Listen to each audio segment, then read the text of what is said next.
Good morning, student. How are you? I hope that you are good.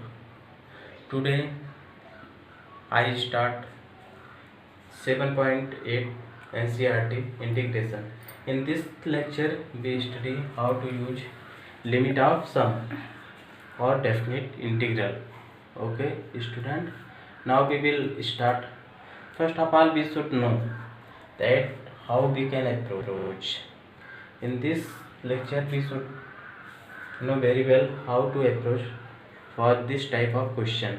Okay, देखो बच्चों, हमने देखा एक फार्मूला है हमारा a to b x d x. इसके लिए फार्मूला क्या होता है? Limit H ten to zero f a plus h plus dot dot f a n minus one into h, ये होता है फार्मूला। इसके लिए क्या करना है? एन एच इक्वल टू क्या होता है? बी माइनस ए।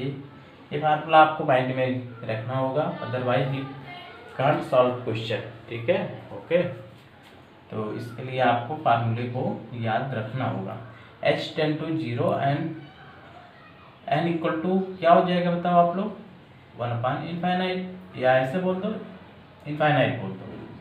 जब एच हमारा जीरो है तो एन क्या हो जाएगा? इनफाइनाइट। ठीक है बच्चों, ठीक है बच्चों, इतना तो ये फार्मूला आपको माइंड में रखना होगा, तभी आप क्वेश्चन सॉल्व कर पाओगे इजीली से। चलो अब देखते हैं, ये हमें दिया हुआ है फार्मूला, हमें पता है। अगर हम एफ ए की वैल्यू फाइंड कर लें, देखो एफ एक्स इक्वल टू हमें क्या गिवन है? एफ एक्स इक्वल टू हमें गिवन है क्या है? एक्स है। अब सेम पहले एफ ए फाइंड कर लें, F a plus H find कर लें। इस तरीके से हम वैल्यू फाइंड करते हैं। एफ ए फाइंड किया तो एक एक्स के प्लेस पे ए पुट कर दिया तो क्या हो गया? ए। अब हम F a plus H find करते हैं तो एक्स के प्लेस पे हमने क्या पुट कर दिया? ए प्लस एच। सेम इसी टाइप से F a plus two H, देखो यहाँ क्या ए है, ए प्लस एच, ए प्लस टू एच, ऐसे आगे बढ़ता जाएगा तो ये कितना हो जाएगा? ए प्लस टू एच। अब लास्ट वाला टर्म फाइंड कर लेते हैं, एफ ए प्लस में एन माइनस वन एच, तो ये कितना हो गया? ए प्लस में एन माइनस वन एच। ठीक है बच्चों, इतना आपको समझ में आया होगा कि हम किस लिए यूज कर रहे हैं। आप चाहो तो यूज करो या मत करो, क्योंकि ये ब्रेकेट आप लगाओ या मत लगाओ, हमने ऐसे यूज कर दिया, मीन्स ये दोनों एक साथ मीन्स ब्रेकेट में। अब ये वैल्यू हम पुट कर देते हैं इसी में, तो क्या हो जाएगा? देखो आप लोग ध्यान से, अब इसी को आगे जब हम सॉल्व कर देते हैं तो क्या हो जाएगा? Limit H ten to zero H.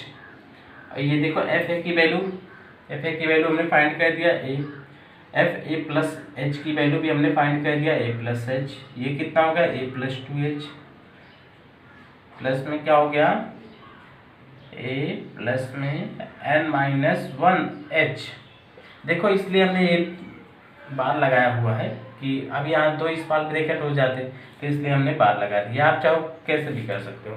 अब देखो ये हमारे पास कितने टाइम आएगा? जितने टाइम ये टर्म है उतने टाइम आएगा, तो उसको हम क्या लिख सकते हैं कि नहीं? देखो आप लोग ध्यान से, limit H ten to zero, ये हो गया एच ए कितना टाइम है? एन टाइम है, तो इसको हम क्या लिख देते हैं? N A. ठीक है बच्चों, इतना आपको समझ में आ गया होगा। अब देखो H, two H, three H, ऐसे ऐसे आता जाएगा। एच हमने कॉमन ले लिया तो हमारे पास क्या हो जाएगा? एच आ गया, टू, देखो एच हमने कॉमन ले लिया, क्या वन आ गया, टू आ गया, फिर ऐसे थ्री आएगा हमारे पास, लास्ट में क्या हो जाएगा? N minus one. ठीक है बच्चों, ये हो गया। अब आप देखो सिंपली ये क्वेश्चन, देखो ये क्या एक सीरीज मिल गई, किसकी सीरीज है? एपी है। एपी में क्या करते हैं? देखो ये एपी का सब फाइंड करने के लिए एन इक्वल टू क्या होता है? एन बाई टू ए, अपान में कितना होता है? एन बाई टू, अपान में क्या होता है? टू ए प्लस में एन माइनस वन इंटू में क्या होता है? टी। अब देखो जब यहाँ से आप फाइंड करना चाहोगे, देखो इसमें कितने टर्म है? एन माइनस वन टर्म है, तो इसको हम क्या लिखेंगे? एन माइनस वन बाई में कितना हो गया? टू। अब देखो टू इंटू ए तो कितना आएगा? ये देखो क्या है? वन है ना, तो टू इंटू वन कितना हो गया? टू हो गया। एन माइनस वन, ध्यान से देखो, एन माइनस वन, लास्ट वाली टर्म क्या है? एन माइनस वन, तो इसको हमने क्या लिख दिया? N minus one. एक माइनस और है हमारे पास, तो डी कितना हो जाएगा? कॉमन डिफरेंस, देखो इनके बीच का कॉमन डिफरेंस क्या हो गया? वन हुआ ना, तो इसलिए हमने क्या लिख दिया? वन। अब देखो सिंपली क्वेश्चन ये आपका सब सॉल्व होने वाला है। एन माइनस वन हो गया, अब ये कितना हो गया? टू प्लस में ये कितना हो गया? N minus two. ये 2 कैंसिल हो गया तो क्या हो गया n-1/2। तो इसके प्लेस पे हम क्या पुट कर देंगे n-1/2।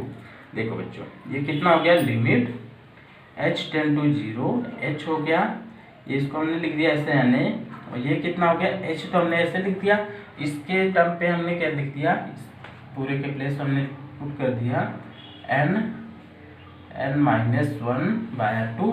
ठीक है बच्चों इतना समझ में आ गया। अब h का मल्टीप्लाई कर देते हैं अब, लेकिन इसके पहले थोड़ा सा और काम हम कर लेते हैं। देखो NH की वैल्यू जैसे यहाँ से है, यहाँ NH की वैल्यू हमने फाइंड किया तो क्या हो गया B माइनस ए आ गया। ठीक है NH इक्वल टू क्या हो गया B माइनस ए। B देखो ऊपर वाला टर्म है, ये नीचे वाला। ठीक है बच्चों अब देखो आगे, लिमिट h टेंड टू 0। अब जब h अंदर जाएगा तो क्या हो जाएगा NH, और a को ऐसे रख दिया, और ये क्या हो गया, अब देखो एक h ये हो गया, एक h ये वाला h इसके साथ लगा दिए, ये एक h बचा हुआ है, यहाँ से n हमने कॉमन ले लिया। देखो n कॉमन लेंगे तो क्या हो जाएगा एक n और आ जाएगा, तो एक NH और हो गया। अब देखो n हमने जब कॉमन लिया है तो ये क्या हो जाएगा 1-1/n। अब बाई में 2 है, ये 2 हमने ऐसे रहने दिया। अब देखो NH की वैल्यू हम यूज कर देते हैं और h की वैल्यू पुट कर देते हैं। देखो h इक्वल टू कितना है 0, h कितना है बताओ, h हमने क्या लिया है 0, और n कितना है इनफाइनाइट, मीन्स क्या हो गया 1/n इक्वल टू कितना हो जाएगा 0, 1/n इक्वल टू क्या हो गया 0। अब देख लो अब ये वैल्यू हम पुट कर देते हैं। NH के प्लेस पर हमने क्या पुट कर दिया B माइनस ए इंटू में a प्लस में देखो NH का स्क्वायर हो जाएगा, हमने लिख दिया B माइनस ए का होल स्क्वायर, अपान में कितना लिख दिया हमने 2। अब देखो ये कितना हो गया 1-0, अब ये 1 से मल्टीप्लाई होगा तो वही आ जाएगा। अब हमारे पास क्या हो गया a B minus A plus में क्या लिख दिया हमने B माइनस ए का होल स्क्वायर प्लस का 2, ये हो गया हमारा आंसर। देखो ये क्या है डेफिनिट इंटीग्रल है, इसलिए हम इसमें प्लस c नहीं लिखते हैं। ठीक है बच्चों आपको समझ में आ गया होगा, आप इसको कॉपी कर लो। हाँ बच्चों देखो हमने बोल दिया कि ये आंसर हो गया, आंसर ये हो गया। हो सकता है कि बुक में कोई और आंसर आ रहा हो, इसको सिंप्लीफाई करना आपको आता है, चलो इसको मैं सिंप्लीफाई भी कर देता हूँ, नहीं तो आप लोग कंफ्यूज हो जाओगे और बोलोगे कि आंसर नहीं आ रहा है। ठीक है बच्चों देखो हम यहाँ से इसको यहाँ सिंप्लीफाई कर देते हैं। देखो सिंप्लीफाई करना भी अगर आप करते हो तो अच्छी बात है, नहीं भी करते हो तब भी हमारा आंसर सही होगा। देखो यहाँ B माइनस से दोनों में है, तो B माइनस से हमने क्या कर दिया कॉमन ले लिया। ठीक है बच्चों B माइनस से हमने कॉमन लिया। अब हमारे पास क्या बचा, यहाँ A बचा हुआ, ये क्या हो गया A प्लस में, अब यहाँ हमारे पास क्या बचेगा देखो आप लोग B माइनस A/2। अब देखो LCM ले लेते हैं, कितना हो जाएगा B माइनस A, और यहाँ हमारे पास क्या हो गया 2 हो गया, यहाँ मल्टीप्लाई हुआ, देखो ये क्या है A है ना, इसका यहाँ मल्टीप्लाई हुआ तो कितना हो गया 2A, ये प्लस में क्या हो जाएगा B माइनस A ही रहेगा। अब देखो ये के तो कैंसिल हो जाएगा, B माइनस A हो गया, और ये कितना हो गया A प्लस B हो गया, क्योंकि ये के तो माइनस हो गया। अब देखो इसको हमने क्या लिख दिया B माइनस A, तो ये हमारे पास है ही। अब इसको अगर हम B प्लस A लिख देते हैं अपान में 2, अब देखो A plus B A minus B A square minus B square होता है ना, तो इसको हम क्या लिख सकते हैं B स्क्वायर माइनस A स्क्वायर/2, ये हो गया हमारा आंसर। आप इस पे भी आंसर लिख देते हो तो ये भी सही है, आप सिंप्लीफाई कर दो तब और अच्छी बात है। ठीक है इसको आप कॉपी कर लो। हाँ बच्चों अब देखते हैं क्वेश्चन नंबर 2, सेम वही प्रोसेस है, एकदम इजी क्वेश्चन है। देखो ये हो गया हमारा A और ये हो गया हमारा B। ठीक है A और B मिल गया, NH क्या हो जाएगा, NH इक्वल टू क्या होता है B माइनस A। B हमारा 5 है तो A हमारा 0 है, तो B माइनस से कितना हो गया 5 हो गया। ठीक है बच्चों H टेंड टू 0 लिखेंगे, और N इनफाइनाइट हो गया, तो 1/n क्या हो जाएगा 0 हो जाएगा ना। ठीक है बच्चों इतना आपको समझ में आ गया।